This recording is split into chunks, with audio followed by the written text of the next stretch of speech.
Бул коллегиалдык орган. Добушка коюшту. Ушундай каралды.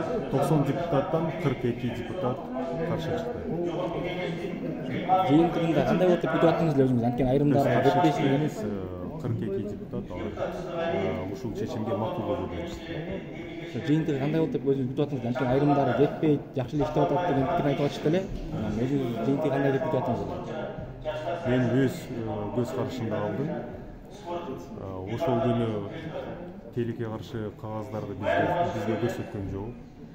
Бир күн мурун бизге ушул кагаздарды алып келип, эки депутат менен кошо ушул кагаздарды мен көрдүм.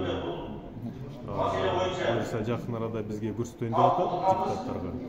Бул ачыкка чыгат бүт кагаздар. Бирок мен көргөн кагаздар да эч кандай Өзбекстанга өтүү деп сөз жок. Сиз айтып өтпөдүңүз ошол комитеттин төрагылыгынан алыш үчүн эң аз 50 депутаттын добушу керек депчи. Бирок бул жакта 42 депутаттын добушу болуп атат. Ошондо бул мыйзамсыз болуп калат бул жагы дагы. Мен дагы бир жолу кайталып кетем. Бул маселеге юридикалык бөлүм жана регламент боюнча комитеттин корутундусу болуш керек. Мыйзамдуу же мыйзамдуу эмес. Бирок регламентте 26 беренесинде так жазып турат.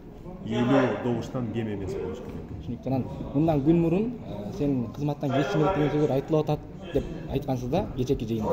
Бирок ким тарабынан айтканын ачыктаган эмес. Буга чейин ким тарабынан айтылды эле кызматтан кетишиң керек деген сөздөр. Ким айтты дейсиз? Кечээ күнү төрагалык кызматтан кетишиң керек деген сөздөр айтылып атат. Мен кеткенге даярмын деп билдиргенсиз да. Анан ким айтканын ачыктаган эмес. Ошол ачыктап койсоңуз. Менче аябай түшүнүктүү болду. Ким экени. Ачыктап койсоңуз өзүңүз. Мен уже баарын айттым, баарын түшүндүрдүм.